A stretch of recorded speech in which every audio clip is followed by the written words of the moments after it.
बिस्मिल्लाहिर्रहमानिर्रहीम। Welcome to mathematics lectures. आज हम जिस टॉपिक को डिस्कस करने जा रहे हैं वो है फंक्शन। तो फंक्शन को हम मैपिंग भी कहते हैं।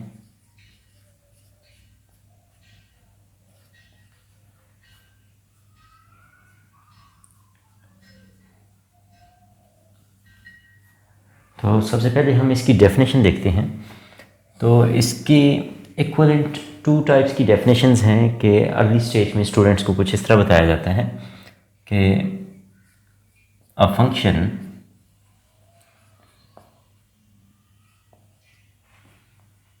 एफ, हम इसका नाम एफ रख लेते हैं, from set x to set y. ये मैंने मैथमेटिकली लिखा स्टेटमेंट की फॉर्म में, फ्रॉम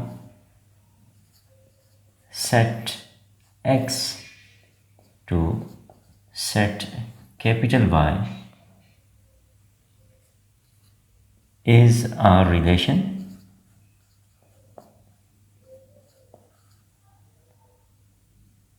अब रिलेशन हम पिछले लेक्चर्स में हम डिफाइन कर चुके हैं। रिलेशन क्या होता है? तो means a subset of x cross y which satisfies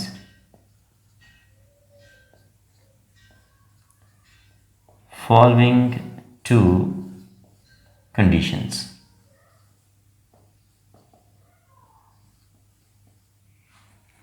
First one, पहली कंडीशन क्या है? Domain of f is equal to the first set capital X. और सेकंड कंडीशन क्या है? There is no repetition in domain of f, कि जो F की domain है उसमें कोई रिपीटिशन भी नहीं होनी चाहिए। अब इसी को हम इक्विवेलेंट फॉर्म में लिखते हैं। A function f from x to y is a rule which assigns to each x belonging to capital X a unique y belonging to capital Y such that y is equal to f of x। तो ये बिल्कुल वही definition है, लेकिन just different words को हमने use करके equivalent form में इसे लिखा है। तो हम सबसे पहले इसे समझते हैं कि फंक्शन क्या होता है। तो इसके लिए आप एज्यूम करें, सबसे पहले हम सेट्स लेते हैं। Let x is equal to 1 2, y is equal to alpha beta. हमारे पास अब दो एलिमेंट्स हैं x और y में। तो यहाँ पे याद रखें कि जब हम उन फंक्शंस में इंटरेस्टेड होंगे जो फ्रॉम x टू y हों, तो उस केस में x क्रॉस y हमारे लिए इम्पोर्टेंट है। अगर हम उन फंक्शंस में इंटरेस्टेड होंगे जो y टू x हों, तो उस केस में हम y क्रॉस x के अंदर अपने रिलेशंस को सर्च करेंगे जो फंक्शन हो। सिमिलरली अगर आप same set to same set function define करना चाहते हैं, means x to x y to y, तो उस केस में हम x टू x के केस में x क्रॉस x के सबसेट्स को चेक करेंगे कि वहाँ से जो भी रिलेशंस मिलते हैं उनमें से कौन से फंक्शन की कंडीशंस को सेटिस्फाई करते हैं। तो यहाँ सबसे इम्पोर्टेंट बात यह है कि मैं चूँकि फंक्शन डिफाइन करना चाह रहा हूँ x टू y, तो इस केस में मुझे x क्रॉस y पहले उसे बेस बनाना होगा। इसमें क्या कौन कौन से एलिमेंट्स हैं, तो हम पिछले लेक्चर्स में ये चीज़ें डिस्कस कर चुके हैं, आप उसे देख सकते हैं। तो यहाँ पे हमारे पास 4 एलिमेंट्स होंगे, 1 comma alpha, 1 comma beta, 2 comma alpha and 2 comma beta. ये हमारे पास x क्रॉस y जिसमें 4 एलिमेंट्स आ गए। अब हम यहाँ से आप देखें तो ये चूँकि टोटल 4 एलिमेंट्स हैं, तो इसके टोटल रिलेशंस कितने बनते हैं, इसके सबसेट्स वो हैं 2 पावर 4 मीन 16। हम उनमें से वो वाले रिलेशंस यहाँ पे लिखेंगे जो हमारे पास फंक्शन बन सकते हैं। तो देखें पहली कंडीशन ये है कि domain of f is equal to capital X। तो आप कुछ केसेस यहाँ से कंसिडर करें। मैं रिलेशन R1 एक यहाँ पे लिखता हूँ जिसमें जस्ट मैं 1 कॉमा अल्फ़ा लिख देता हूँ। तो आप ज़रा ऑब्ज़र्व करें कि क्या ये फंक्शन हो सकता है। तो देखें ये फर्स्ट कंडीशन को ही सेटिस्फाई नहीं कर रहा कि डोमेन वो सेट x के इक्वल नहीं है। एक रिलेशन की डोमेन क्या होती है, इसमें ऑर्डर्ड पेयर्स में जो फर्स्ट एंट्रीज हैं उनकी कलेक्शन।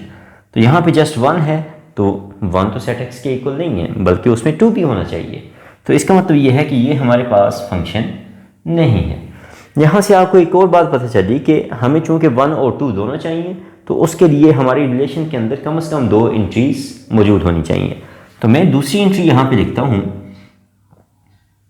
दूसरा रिलेशन लिखता हूँ R2 इज इक्वल टू, और इसमें मैं 1 कॉमा अल्फ़ा और 1 कॉमा बीटा, ये 2 ऑर्डर पेयर्स यहाँ पे मैंने करेक्ट कर लिए। अब हम देखते हैं कि क्या हमारी डेफिनेशन फुलफिल हो रही है। तो अगेन यहाँ पे देखें डोमेन में जस्ट 1 है, क्योंकि यहाँ 1 यहाँ 1, तो उसकी डोमेन की कलेक्शन में जस्ट 1 होगा, इसलिए हमारी फर्स्ट कंडीशन सेटिस्फाई नहीं हो रही, तो ये भी एक फंक्शन नहीं है। आप यहाँ पे एक और रिलेशन देखें R3, और इसमें मैं एंट्रीज दे रहा हूँ 1 comma alpha, 1 comma beta, 2 comma alpha. अगर आप देखें तो इसकी डोमेन में 1 भी मौजूद है, 2 भी मौजूद है। इसका मतलब ये है कि फर्स्ट कंडीशन सेटिस्फाई हो रही है। सेकंड कंडीशन के अंदर आप देखें तो यहाँ पे जो डोमेन में 1 यहाँ पे भी है, यहाँ पे भी है, तो उसमें रिपीटिशन आ रही है। इसका मतलब ये है हमारी सेकंड कंडीशन यहाँ पे सेटिस्फाई नहीं हो रही। तो चूँकि डोमेन जो हमारा सेट x है उसमें 2 एंट्रीज हैं, तो हमारे पास रिलेशन के अंदर मैक्सिमम उतनी एंट्रीज, उतने ऑर्डर पेयर्स होने चाहिए जितने के यहाँ पे x के अंदर नंबर ऑफ एलिमेंट्स हैं। इसका मतलब ये है कि ये भी फंक्शन नहीं है। तो हमारे पास अब यहाँ से एक रिस्ट्रिक्शन आ गई कि वो रिलेशन यहाँ पे फंक्शन हो सकते हैं जिनमें उतने ही ऑर्डर पेयर्स हों जितने के सेट x के अंदर एलिमेंट्स हैं। तो मैंने एक तो इस तरह का चेक किया था जो कि फंक्शन नहीं था। अब हम बाकी इस तरह के जो केसेस हैं उन्हें भी यहाँ पे देखते हैं। R4 देखें, 2 एलिमेंट्स वाले 1 अल्फ़ा 1 बीटा मैंने लिख लिया था, मैं अब लिख रहा हूँ 1 अल्फ़ा 2 अल्फ़ा। यहाँ पे देखें डोमेन क्या है 1 2, हमारी फर्स्ट कंडीशन सेटिस्फाई हो रही है कि सेट x के इक्वल है। सो डोमेन इन शॉर्ट में इस तरह लिख रहा हूँ, domain of R4 is equal to x। ठीक हो गया। उसके बाद आप देखें कि क्या सेकंड कंडीशन सेटिस्फाई हो रही है, कि क्या यहाँ पे रिपीटिशन तो नहीं हो रही डोमेन में। तो आप देखें यहाँ पे 1 है, 1 किसी और ऑर्डर पेयर में नहीं है, 2 यहाँ पे है तो किसी और ऑर्डर पेयर में 2 नहीं है। इसका मतलब ये है कि हमारी सेकंड कंडीशन भी सेटिस्फाई हो रही है, इसलिए R4 हमारे पास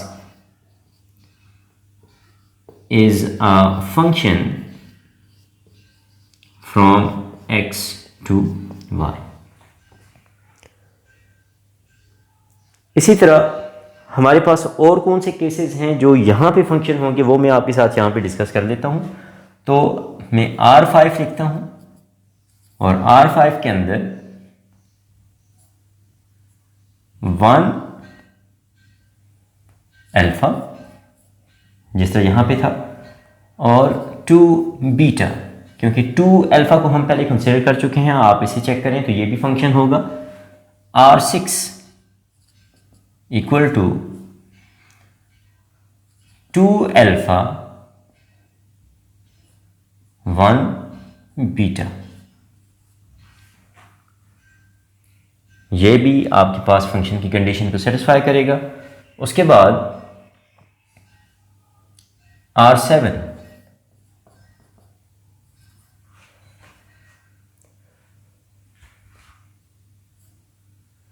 और यहाँ पे आप देखें कि 1 अल्फ़ा 2 बीटा हम लिख चुके, 1 अल्फ़ा 2 अल्फ़ा हम लिख चुके, 2 अल्फ़ा 1 बीटा लिख चुके। तो नेक्स्ट हमारे पास 1 बीटा 2 बीटा, तो ये भी आप अगर चेक करें तो ये भी फंक्शन होगा। तो इस केस में हमारे पास टोटल 4 फंक्शन डिफाइन होते हैं।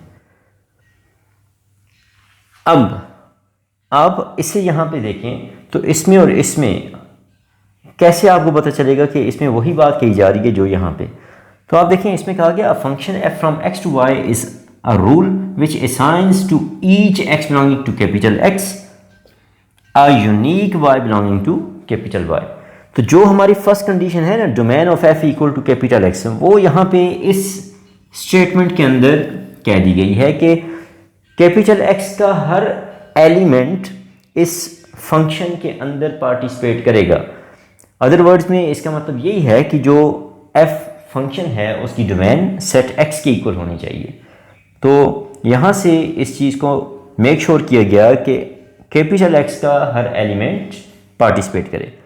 और दूसरी बात जो है a unique y belonging to capital Y, तो ये जो वर्ड है a unique y belonging to capital Y, इसका मतलब ये है कि अगर जो x पार्टिसिपेट कर रहा है वो किसी y पे मैप करेगा तो यहाँ पे वो x किसी और y पे, किसी और कैपिटल Y की एंट्री पे मैप नहीं कर सकता।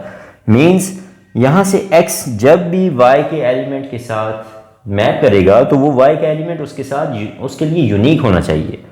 जिस तरह आप देखें कि इस केस के अंदर 1 जो है 1 के लिए अल्फ़ा यूनिक है, जबकि 2 भी अल्फ़ा पे मैप कर रहा है, लेकिन 1 के लिए अल्फ़ा यूनिक किस तरह है कि और कोई यहाँ पे y का एलिमेंट ऐसा नहीं है जिस पे 1 मैप कर रहा हो। तो इसलिए 1 के लिए अल्फ़ा यूनिक है, 2 के लिए भी अल्फ़ा यूनिक है क्योंकि 2 भी किसी और एलिमेंट पे मैप नहीं कर रहा।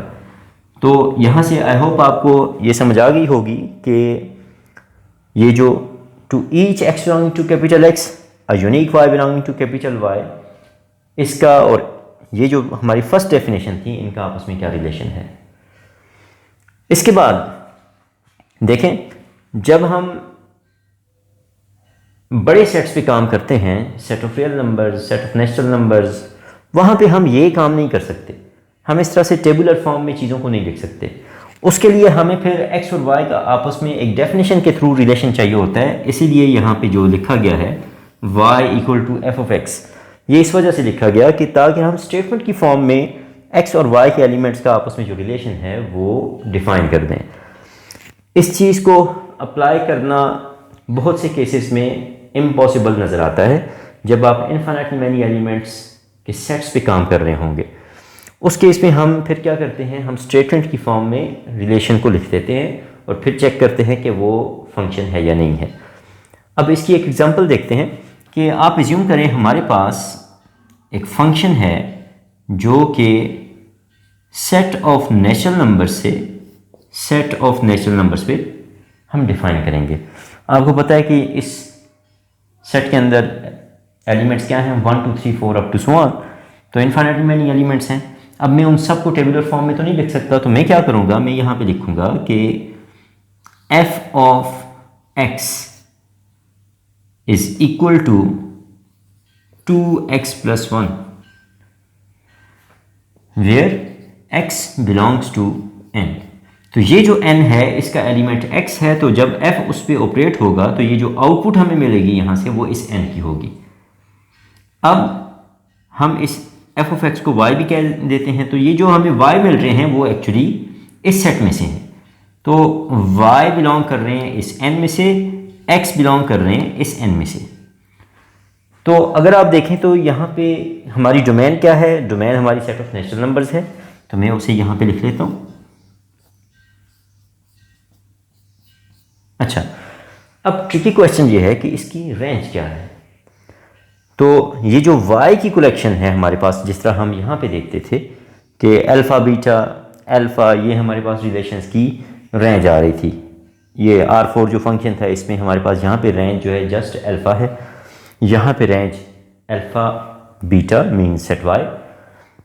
R7 के अंदर जो रेंज है वो जस्ट बीटा है mean subset of y। R6 के अंदर जो रेंज है वो alpha beta mean set y की इक्वल है। तो याद रखें डोमेन हमेशा आपके फर्स्ट सेट उसका सबसेट होती है, जबकि जो रेंज होती है वो हमेशा आपकी सेकंड सेट जो y है उसका सबसेट होती है। तो सेट y जो है उसे हम को डोमेन भी कहते हैं। अच्छा, तो यहाँ पे रेंज क्या होगी, तो आप यहाँ पे देखें कि जब मैं 1 पुट करूँगा, x को डोमेन में से 1 पुट करेंगे तो मुझे यहाँ से क्या मिलेगा, 2 + 1 3। सो रेंज में हमारे पास पहली एंट्री आ गई 3, इससे छोटी आ नहीं सकती क्योंकि हमारे पास नेचुरल नंबर्स में सबसे छोटा 1 है। उसके बाद नेक्स्ट 2 पुट करके देखें, तो 2 के केस में 2 × 2 4 + 1 5। 3 पुट करके देखें, 3 × 2 6 + 1 7। 4 पुट करें, 4 × 2 8 + 1 9। तो आप देखें ये एक सीक्वेंस बन चुका, 9 11 13 अप टू 1। तो ये हमारे पास यहाँ पे ये फंक्शन f है उसकी रेंज है।